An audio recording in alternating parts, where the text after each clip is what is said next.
We are eager to talk with you about whatever matters to you. And it is our desire today that you can come to a clearer understanding of how this all works, so that you can work with the laws of the universe, so that you can work in concert with your inner being who holds your desires so dearly and so steadily. Most of all, because life is supposed to feel good to you. You're supposed to be having a really good time. And when you are moving in the direction of your own creation, that's where satisfaction comes from. In fact, that's the only place that satisfaction comes from. It's from life causing you to carve out something new and then you moving toward it. And when you don't move toward it, you don't feel so good. And if somebody else has carved it out for you, you don't feel so good either. You know that. When your mother says, here's your list of what I want you to do today, you say, you have to find me to make me do it.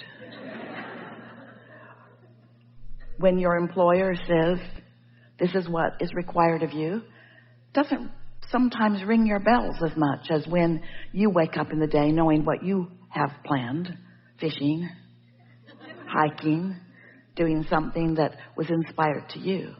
And so there are so many wonderful things that are inspired to you day by day by day by day. And you have created a vibrational reality, your vortex of attraction, that it would keep you busy for 20 or 30 lifetimes if all of it manifested in a steady linear stream. But you didn't come just to manifest things. You came as the creator of the experience of your own life. And the things are a wonderful part of the creative experience of your own life. We're not trying to talk you out of things, and we're not trying to talk you out of action. In fact, you are an extension of source energy who came into this leading edge time-space reality because this is where the leading edge is turning to things. And so nothing short of you manifesting everything that you're desiring is what you had planned. You intended that. We just want to help you realize that sometimes you get off track from what you are in the process of creating. You know what the primary reason is that you get off track from what you are creating? You're paying too much attention to what you have created. You keep wanting to look at what is. You keep wanting to take score of the manifestations that are already manifested. And when you look at what is, you're looking at old news. It's like gum you've chewed all the flavor out of. And every moment of your life is causing you to launch new rockets of desire. So you got to keep up with that expansion. And if that gap gets too wide where you're launching ideas and you feel a brief enthusiasm for them, but you don't then keep flowing in the direction of them, then that gap gets wider and wider as you introduce unnecessary tension into your experience in the form of thoughts or beliefs that are contrary to your own desires. You pick up beliefs all over the place. Sometimes you learn them from others if they're steady about hammering them to you. You pick them up from your own life experience. And most of your beliefs are because you've been observing your own life experience. A belief is only a thought that you continue to think. So let's say something happened in your experience a while back, let's say 20 years ago, and you didn't like it in this example. Well, if something happened 20 years ago and you didn't like it, and you haven't thought about it since, then it's no longer a player. It's not a factor in your vibrational offering. So it's not hindering you in any way. But if it happened 20 years ago and you talked about it then, and then you talked about it 19 years ago and 18 years ago and 17, 16, 15, and you talked about it yesterday, in fact. Oh yeah, I was talking about that yesterday. Then you keep renewing that resistance and bringing it forward. So something that happened, there was just something that happened. You've allowed it to serve as resistance to who you really are and what you really want every day since, or many days since. The point that we're wanting to help you to feel is that you have a mix of vibrations because you have a mix of familiar subjects that you think about. And we're just asking you to pay attention to that mix. Because sometimes you want something that your habit of thought doesn't allow. Oh boy, I'd like to have all of the money that I need to travel and have fun, but I have to continue to do what I'm doing in order to bring money in, and money doesn't grow on trees, and there's no inheritance in my future, and so this is probably as good as it's going to be for me, so I'm not going to be able to travel. So you gave birth to it, and then you killed it. Because your practical mind, as you face reality, as you look at the current situation, you let the current situation dominate your vibration, so you don't let your desires flow and gather the momentum that they would gather if you weren't doing that thing that you do to stop them from gathering momentum. You see what we're getting at? So this conversation, if it really is going to serve you, is about these things. It's about you being the creator of your experience, and you creating through your thought, and you deliberately thinking thoughts that allow you the things that you want, and you deliberately contour your thought in the direction of wanted things, which means you pay attention to your guidance system. And if you find yourself thinking a thought that doesn't feel good, you stop in the middle of that thought and you say, I could find a better feeling thought. We know you've heard this from us before, but today we are certain that as we move forward, you're going to hear it in different ways. Jerry used to tell the story that when he was sitting in front of a fireplace and the log would spit a spark at him and it would land on his beautiful sweater, he would just flick it off immediately. It was as if it had not happened. But if he didn't flick it off, that spark usually had enough fire and momentum in it to burn a hole in his sweater. So that's what we want you to think about relative to the thoughts that you think.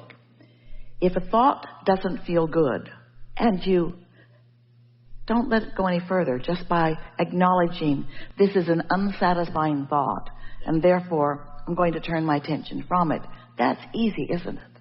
But a thought that you've thought for 20 years or conversations that you've had for a long time, you can't just flick them away.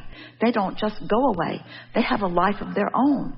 They have a belief system within you, a belief system that is contrary to your new desires sometimes that you just gave birth to.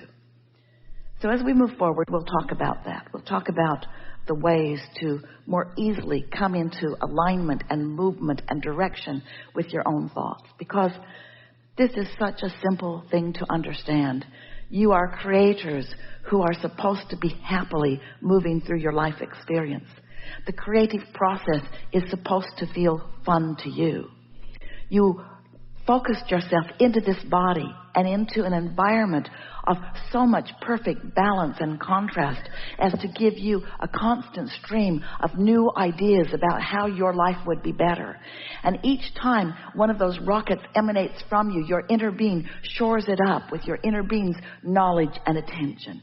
And law of attraction focuses too, and all cooperative components are gathered.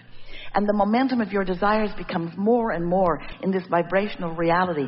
And while you can't see them because they haven't come into translation enough that you are translating them with your physical senses, you're not yet translating them with your eyes or your ears or your nose or your fingertips or your tongue.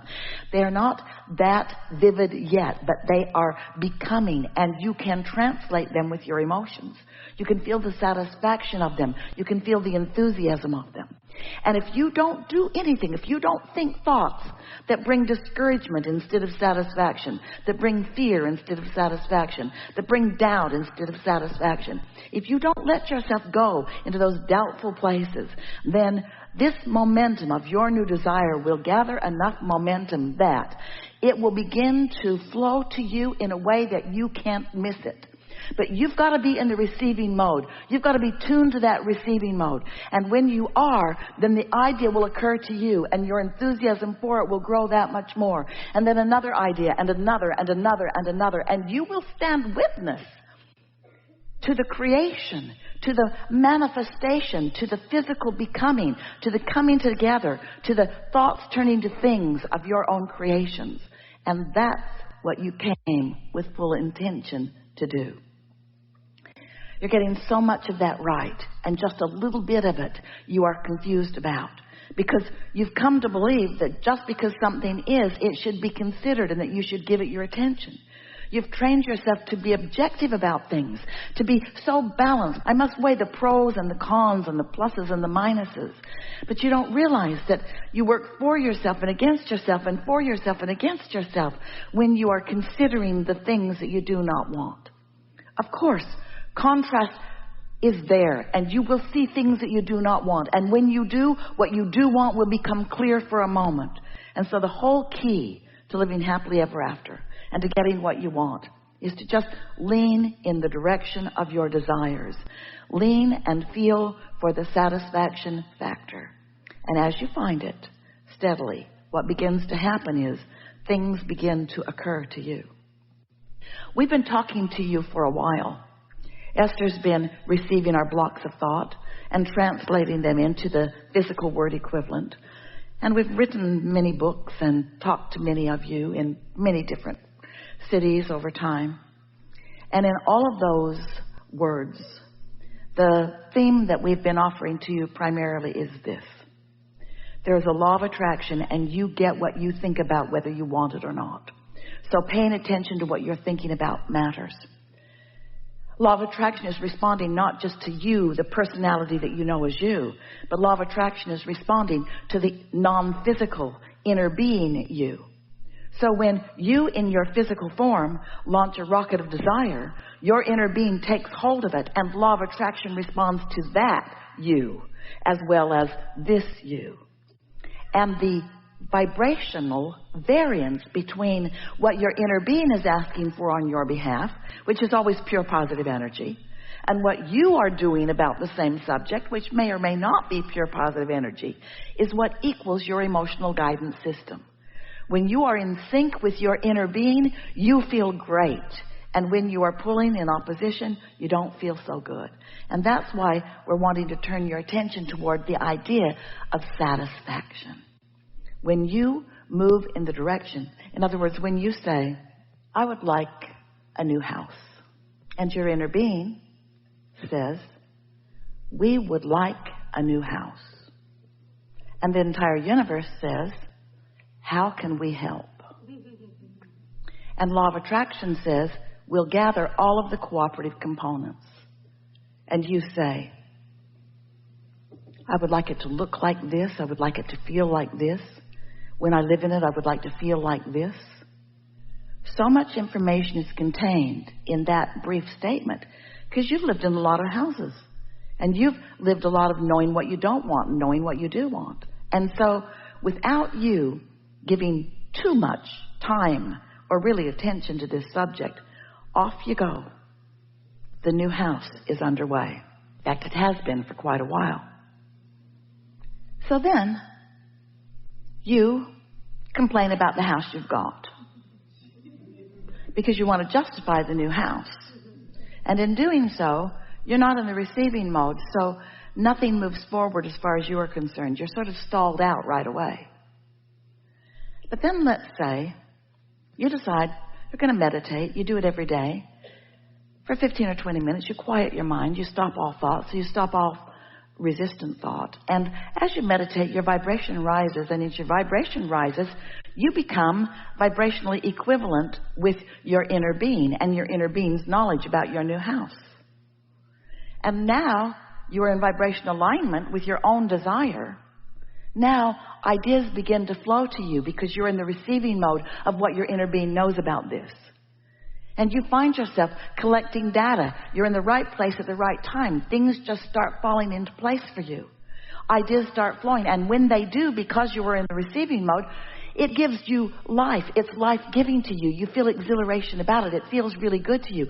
While you're in the receiving mode and those ideas are streaming to you, you don't maybe realize it, but your vibrations are turning to thoughts, and your thoughts are turning to things. And you're standing on the brink, on the brink, on the brink, on the brink of the next, and the next, and the next, and the next, and the next. And that's all that is required for your new house to become a reality.